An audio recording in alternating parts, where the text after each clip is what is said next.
ইবাদত বন্দেগীর মধ্য দিয়ে পবিত্র শবে বরাত পালন করেছেন ধর্মপ্রাণ মুসল্লিরা।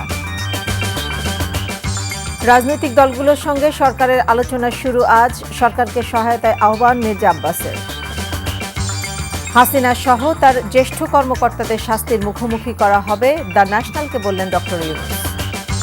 বসন্তের মাতাল হাওয়া আর ভালোবাসা দিবসে বর্ণিল রাজধানী ঢাকা, নানা আয়োজনে উদযাপন।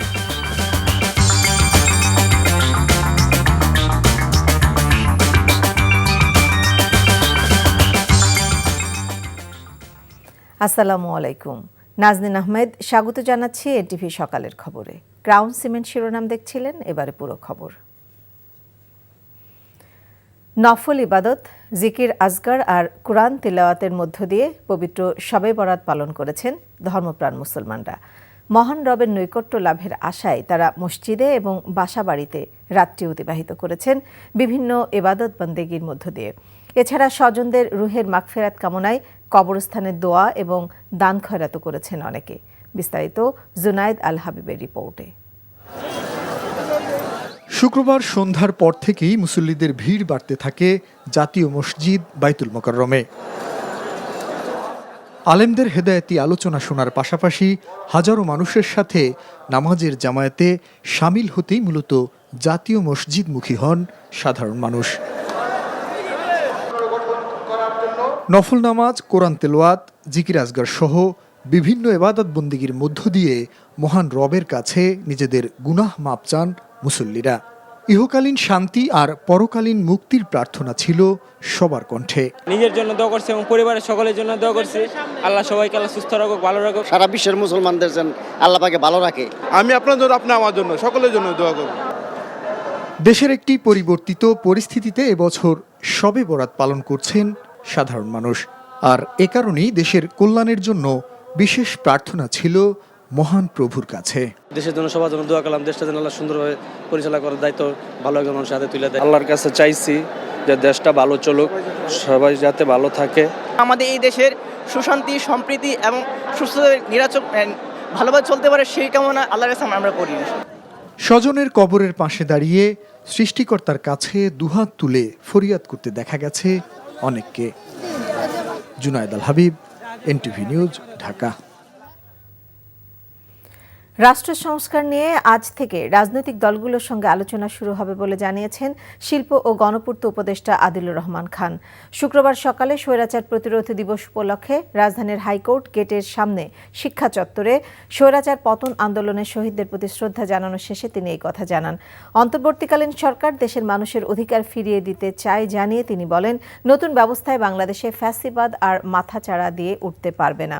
এ সময় ৮২-৯০ ছাত্র আন্দোলনের নেতাকর্মীরা সহ বিভিন্ন সংগঠন শহীদদের প্রতি শ্রদ্ধা জানান। বলেন, ৯০ এবং ২৪-এর স্বৈরাচার পতনের আন্দোলন একই সূত্রে গাঁথা, তাই সব ষড়যন্ত্র মোকাবেলা করে রাজনৈতিক দলগুলোকে ঐক্যবদ্ধ থাকার বিকল্প নেই।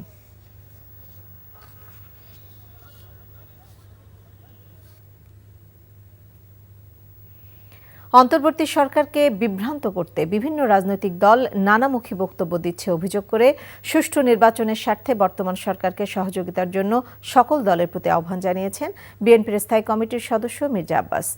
আর জাতীয় ও স্থানীয় সরকার নির্বাচন বিতর্কে রাজনীতিকরণের প্রশ্ন আসে বলে মন্তব্য করেছেন বিএনপির সিনিয়র যুগ্ম মহাসচিব রুহুল কবির রিজভী। শুক্রবার পৃথক অনুষ্ঠানে তারা এসব কথা বলেন। আবির আহমেদের রিপোর্ট।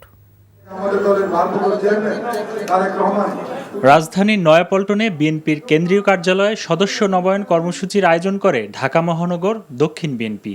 এ কর্মসূচির উদ্বোধনীতে রমজানকে সামনে রেখে নিত্যপণ্যের দাম বেড়েই চলছে জানিয়ে মির্জা আব্বাস বলেন, সরকারের পরিবর্তন হয়েছে কিন্তু সিন্ডিকেটের পরিবর্তন হয়নি। বলেন, শুধুমাত্র একটি বিশেষ রাজনৈতিক দলের সাথে সখ্যতার কারণে এসব ডেভিলদের ধরছে না অন্তর্বর্তীকালীন সরকার। এই সরকারকে বিভ্রান্ত করার জন্য বিভিন্ন রাজনৈতিক দল বিভিন্নভাবে নির্বাচন নিয়ে বিভিন্ন কথা বলছেন, এই সরকারকে অস্বস্তির অবস্থা ফেলে দিচ্ছেন। আমরা এই সরকারকে বলতে চাই, আপনারা ডিসেম্বরের ঘোষণা দিয়েছেন, ডিসেম্বরে নির্বাচন দিন, আমরা সকল সময় নির্বাচনের জন্য প্রস্তুত। এদিকে নয়াপল্টনে শবে বরাত উপলক্ষে মিলাদ ও দোয়া মাহফিলে বিএনপির সিনিয়র যুগ্ম মহাসচিব রুহুল কবির রিজভী বলেন, জাতিসংঘ মানবাধিকারের যে রিপোর্ট দিয়েছে তা শেখ হাসিনার জুলুমের ক্ষুদ্র চিত্র মাত্র। রাজনীতিকরণ করতে করতেই আজকে আমাদের গণতন্ত্র ভঙ্গুর হয়ে পড়েছে, আর এটার মধ্যে দিয়ে চরমপন্থার উত্থান হতে পারে। যদি আপনারা রাজনৈতিক শক্তিকে যদি খাটো করেন, রাজনৈতিক শক্তিকে যদি অবজ্ঞা করেন, তাহলে আপনার চরমপন্থার উত্থান হয়। চরমপন্থা শুধু বাম দিক দিয়ে আসে না, ডান দিক দিয়েও আসে, এটা মাথার মধ্যে দিয়ে মাথায় রাখতে হবে।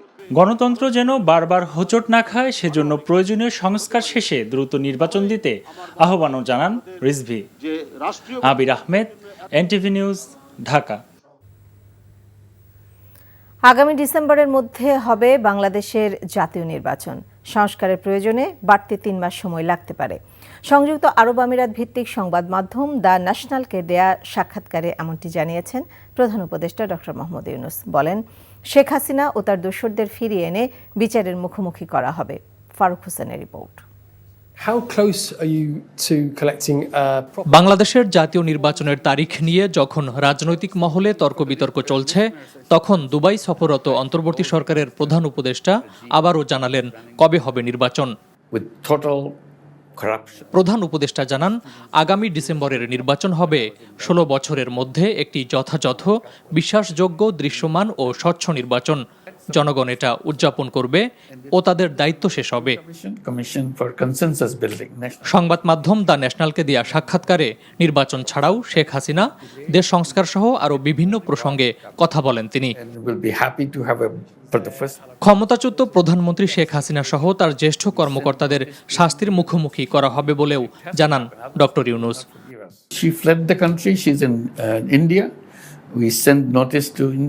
আমরা শেখ হাসিনার প্রত্যাবর্তনের বিষয়ে ভারতকে চিঠি পাঠিয়েছি।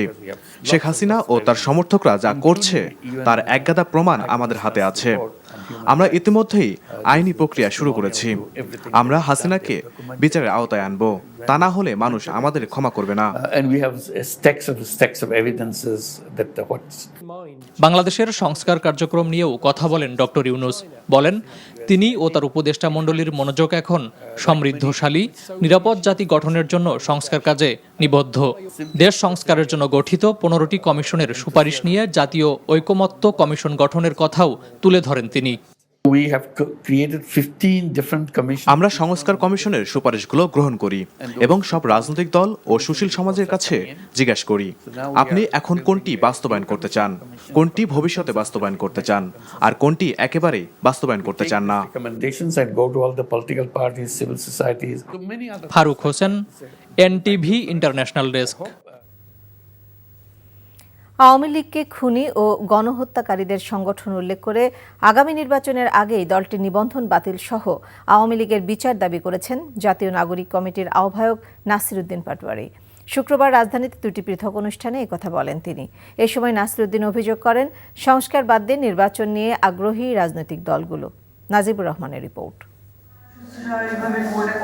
জাতীয় প্রেস ক্লাবে স্বৈরাচার প্রতিরোধ দিবসের আলোচনা সভায় পাটোয়ারি বলেন, ব্রিটিশদের মতো দীর্ঘদিন ধরে দেশের মানুষকে বিভিন্ন ভাগে বিভাজিত রেখে শোষণ করেছে আওয়ামী লীগ। ছাত্র নাগরিকের নতুন রাজনৈতিক দলে আদর্শিক কোনো বিভাজন থাকবে না বলেও জানান তিনি।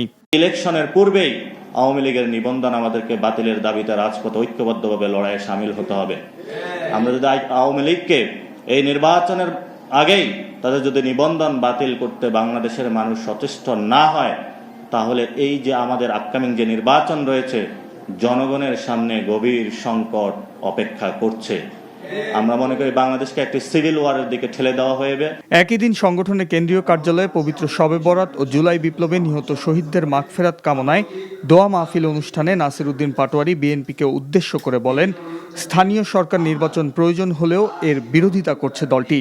জন্ম নিবন্ধন সনদ তৈরি করতে পারছে না, ধারে ধারে ঘুরে বেড়াচ্ছে। সেখানে আমরা বললাম যে জাতীয় ইলেকশনের আগে একটি স্থানীয় নির্বাচন প্রয়োজন এবং সকল দলগুলো ঐক্যমত হয়েছে এক্সেপ্ট ওয়ান পার্টি।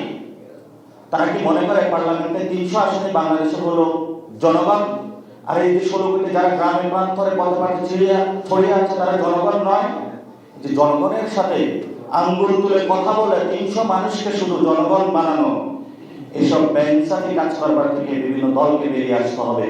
জাতীয় সংসদের পুরনো কাঠামো ভেঙে সব শ্রেণী পেশার মানুষের অংশগ্রহণে গণপরিষদ গঠনের দাবিও করেন জাতীয় নাগরিক কমিটির আহ্বায়ক নাজিবুর রহমান, এনটিভি নিউজ, ঢাকা। টঙ্গীর তুরাগ তীরে শুরু হয়েছে বিশ্ব ইজতেমার দ্বিতীয় পর্ব। এতে অংশ নিচ্ছেন ভারতের মুরব্বী মাওলানা সাদ কান্দলভির অনুসারীরা।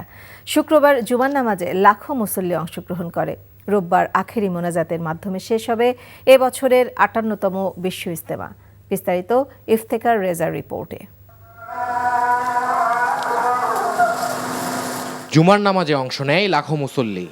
ইজতেমা ময়দানে জায়গা না পেয়ে অনেকে রাস্তায় জামাতে অংশ নেন।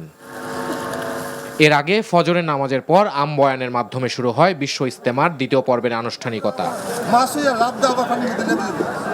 সারা দেশ থেকে মুসল্লিরা এসেছেন ইজতেমা ময়দানে। তারা খিত্তায় ভাগ হয়ে অবস্থান নিয়ে ঈমান আখলাকের উপর বয়ান শুনছেন। এসেছেন বিদেশি মুসল্লিরাও। আমরা একটু আলহামদুলিল্লাহ খুব শান্তি এবং খুব সুন্দর শৃঙ্খলা মতে আমরা ইজতেমা পালন করতেছি। ইজতেমায় আসছি ভাই আমরা দিন শিক্ষা করার জন্য আর কি, আল্লাহ এবং আল্লাহ রাসূলের কিভাবে পাই, ভালোভাবে চলতে পারি। কত মুসলিম নরনারী সবার জন্য কাঁচা পাকা ঘর, সবার জন্য দেওয়ার জন্য, সবার জন্য মেহনত করেছি, সবাইকে আল্লাহ মাফ করে দেওয়ার জন্য, আল্লাহকে যিনি কীভাবে রাজি খুশি করতে হবে এই জন্য আসছি। আল্লাহর দিন শিক্ষা নেওয়া, তারা যেন যে এইখান থেকে যেন তারা দিনকে প্রচার করতে পারে। কারণ আল্লাহ তাআলা বলছেন যে যুবক বয়সের ইবাদতটাই আল্লাহ তাআলার কাছে গ্রহণযোগ্য। বিশ্ব ইজতেমায় আগত মুসল্লিদের প্রত্যাশা, ইজতেমার মাধ্যমে সারা বিশ্বে ছড়িয়ে যাবে শান্তির বার্তা। দেশের জন্য তথা সর্ববিশ্বের জন্য মঙ্গল কামনা করি। আমরা কোনো ভাইয়ে কোনো ভেদাভেদ দেখতে চাই না। আমরা ঈমান আমল কামাই করব, আর ঈমান আমল নিয়ে যেন আমি কবরে যেতে পারি, এটাই এক উদ্দেশ্য। আল্লাহর নৈকট্য লাভ করার জন্য আসছি। সবাই যাতে দেশের সারা বিশ্বের মুসলমানদের মঙ্গল কামনার জন্য আসছি। ইজতেমার শুরুর প্রথম রজনী শবে বরাত হওয়ায় ইজতেমার প্রথম দিন বাড়তি আগ্রহ পাচ্ছে মুসল্লিদের কাছে। লক্ষ লক্ষ মুসল্লি, আমাদের উদ্দেশ্য সবার মধ্যে যাতে শান্তি আসে, শান্তির বাণী যাতে আমরা সব জায়গায় পৌঁছাই দিতে পারি। আল্লাহর হুকুম হইলেই আইতে পারবো। আল্লাহর হুকুম হইছে এত মুসল্লি আইছে। বিশ্ব ইজতেমার মাধ্যমে সারা বিশ্বে ছড়িয়ে পড়বে শান্তির বার্তা। দুনিয়া ও আখিরাতে মিলবে মুক্তি। আর বিশ্ব ইজতেমা নিয়ে মিটে যাবে ভেদাভেদ ও দ্বিমত, এমন প্রত্যাশা সাধারণ মুসল্লিদের। ইফতেখার রেজা, এনটিভি নিউজ, ইজতেমা ময়দান, টঙ্গী, গাজীপুর। গাজীপুরে আছেন স্টাফ করেসপন্ডেন্ট নাসির আহমেদ, সরাসরি যোগ দিচ্ছেন আমাদের সাথে। নাসির, ফজরের নামাজের পর তো আবারও শুরু হয়েছে বয়ান, তো সবকিছু মিলায় ইজতেমার পরিস্থিতি সম্পর্কে আমাদেরকে জানাবেন। নাজনীন, বিশ্ব ইজতেমার দ্বিতীয় পর্বের দ্বিতীয় দিন আজ। যথারীতি ফজরের নামাজের পর থেকে বয়ান চলছে। এখন বয়ান করছেন মৌলানা সাদ সাহেবের ছোট ছেলে মৌলানা ইলিয়াস বিন সাদ, এবং সেটা তর্জমা করছেন বাংলাদেশের তাবলিগ মুরব্বী মৌলানা উসামা ইসলাম। তো এই দ্বিতীয় দিনে মূলত তাবলিগের যে বয়ান হচ্ছে, এই বয়ান মানুষের জীবন ব্যবস্থার উপর কিভাবে ঈমান আমলের সাথে থেকে ইসলামের দৃষ্টিকোণ থেকে কিভাবে ব্যবসা বাণিজ্য করা যায়, কোনভাবে ব্যবসা করলে সে আল্লাহর রহমত বরকত সে ব্যবসায় চলে আসে, তার উপরই এখন বয়ান চলছে। আর দ্বিতীয় দিনে মূলত কাজ হচ্ছে তাবলিগ জামাতের আভ্যন্তরীণ যে সমস্ত কর্মকাণ্ড, সেগুলোই মূলত তাবলিগ আজকের এই প্যান্ডেলের নিচে খিত্তায় 10টার পর থেকেই শুরু হবে। তাদের তালিম হবে, তাস্কিলে তালিম হবে। ওই তালিমের মাধ্যমে আগামী বছর কিভাবে তারা চলবেন, একটি বছর আগামী ইজতেমার আগ পর্যন্ত তারা কি কি কাজ করবেন, এগুলো ওই তাবলিগের যারা মুরব্বী আছেন তারা ওই তাবলিগ যোগদানকারীদের কাছে এগুলো বয়ান পেশ করছেন। এছাড়া আগামী এক বছরে যারা চিল্লায় থাকবেন 10 দিন, 15 দিন এবং 40 দিন, এমনকি যারা বিদেশে চিল্লায় যাবেন তাদেরকেও এই আজকে চিল্লাবন্দি করা হবে, যাতে ওই মুরব্বীদের নীতি নির্ধারণ, মুরব্বীদের তদারকিতে তারা এই একটি বছর চিল্লা তারা করতে পারেন। এছাড়া এই তাবলিগে যারা এই পর্যন্ত এসেছেন মৌলানা সাদ অনুসারী, এবং তারা আগামী বছর তারা কিভাবে ইজতেমা করবেন সেটার উপরও আজকে আলোচনা হবে, এবং আগামীকাল যথারীতি আখিরি মোনাজাতের মাধ্যমেই এবারের তাবলিগের বিশ্ব ইজতেমার সমাপ্ত ঘোষণা করা হবে। তো এই ছিল মূলত আজকে বিশ্ব ইজতেমার খবর।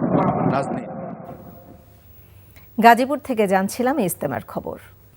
ফুলের সাজ, পাখির গান এবং ফুলের বাগানে উড়ন্ত প্রজাপতি সবকিছু মিলিয়ে ঋতুরাজ বসন্ত যেন এক নতুন জীবনের আহ্বান। প্রাকৃতিক সৌন্দর্য আর ভালোবাসার উষ্ণতায় উৎসব মুখর চারিদিক। সাপ্তাহিক ছুটি ও বসন্তের আবহে শিশু, তরুণ এবং সব বয়সের মানুষদের পদচারণায় ভরে ওঠে বইমেলা প্রাঙ্গণ। নতুন বই নিয়ে শিশুদের কৌতূহল, চিত্রাঙ্গন আবৃত্তি প্রতিযোগিতা সহ নানা আয়োজনে উচ্ছ্বসিত ছিল শিশু দর্শনার্থীরা। হলুদ ও লাল রঙের ছোঁয়ায় মেলায় সৃষ্টি হয় এক রঙিন আবহ। সাদরিনা খন্দকারের রিপোর্ট।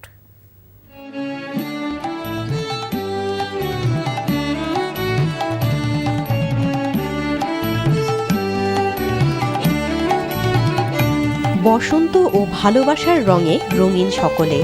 শুধু প্রকৃতির পরিবর্তনই নয়, বসন্তের সঙ্গে শুরু হয় বাঙালির সাংস্কৃতিক মিলন মেলা। বসন্ত বন্দনা ও ভালোবাসার অনুভূতি নিয়ে দিনভর উৎসবে মুখর ছিল রাজধানীবাসী। বসন্ত উৎসব, ভালোবাসা দিবস একই সাথে পড়ে, আমরা প্রতি বছর এখানে আসি। অনেক ভালো লাগছে, এখানে সকলে অনেক মজা করছে। বসন্তের স্নিগ্ধতা ছড়িয়ে পড়ে বাঙালির প্রাণের উৎসব বইমেলাতেও।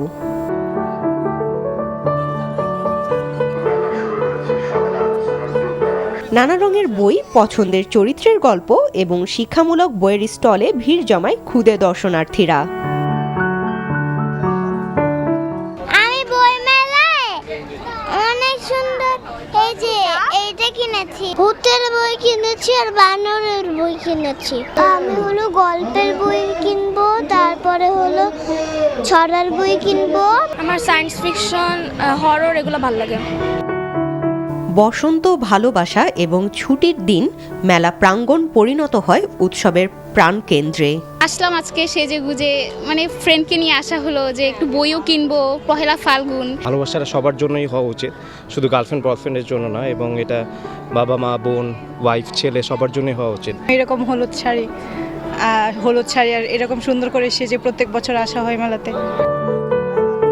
মেলা হয়ে ওঠে উৎসব মুখর, তাই অন্যান্য দিনের তুলনায় বই বিক্রিও বেশি। পাঠকের সমাবেশ আলহামদুলিল্লাহ ভালোই দেখছি সকাল থেকে।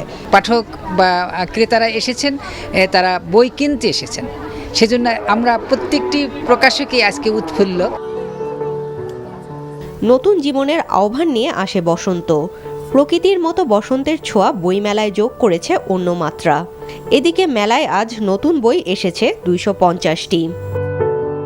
সাদরিনা খন্দকার, এনটিভি নিউজ, ঢাকা।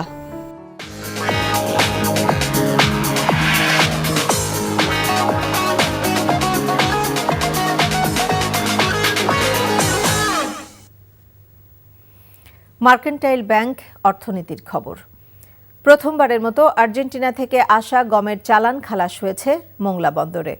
শুক্রবার দুপুর থেকে জয়মনির ঘোল খাদ্যগুদাম সাইলোতে এই গম খালাস শুরু হয়। এর আগে মাল্টার পতাকাবাহী এমভি এলিপ্টা GR জাহাজে করে 20,080 মেট্রিক টন গম আমদানি করা হয়। গমবাহী বিদেশি জাহাজটি বন্দরের 7 নম্বর বয়ায় নোঙর করে। আন্তর্জাতিক উন্মুক্ত দরপত্রের মাধ্যমে আর্জেন্টিনা থেকে আমদানি হওয়া এই গমের নমুনা সংগ্রহ ও ভৌত পরীক্ষা এবং কাস্টমসের যাবতীয় আনুষ্ঠানিকতা শেষে দুপুরে খালাস শুরু হয়। এরপর এখান থেকে নৌপথে সারা দেশে পাঠানো হবে। ইবাদত বন্দিগির মধ্যে দিয়ে পবিত্র শবে বরাত পালন করেছেন ধর্মপ্রাণ মুসল্লিরা। রাজনৈতিক দলগুলোর সঙ্গে সরকারের আলোচনা শুরু আজ। সরকারকে সহায়তার আহ্বান মির্জা আব্বাসের। হাসিনা সহ তার জ্যেষ্ঠ কর্মকর্তাদের শাস্তির মুখোমুখি করা হবে, দ্য ন্যাশনালকে বললেন ডক্টর ইউনূস। বসন্তের মাতাল হাওয়া আর ভালোবাসা দিবসে বর্ণিল রাজধানী ঢাকা, নানা আয়োজনে উদযাপন। এই ছিল সকালের খবরে। এই খবরের ভিডিও সহ আপডেট জানতে ভিজিট করুন এনটিভি অনলাইন www.ntvbd.com। এছাড়াও এনটিভি জনপ্রিয় সব অনুষ্ঠান ও খবরের আপডেট জানতে ভিজিট করুন আমাদের ইউটিউব ও ভেরিফাইড ফেসবুক পেজ। সবাইকে ধন্যবাদ।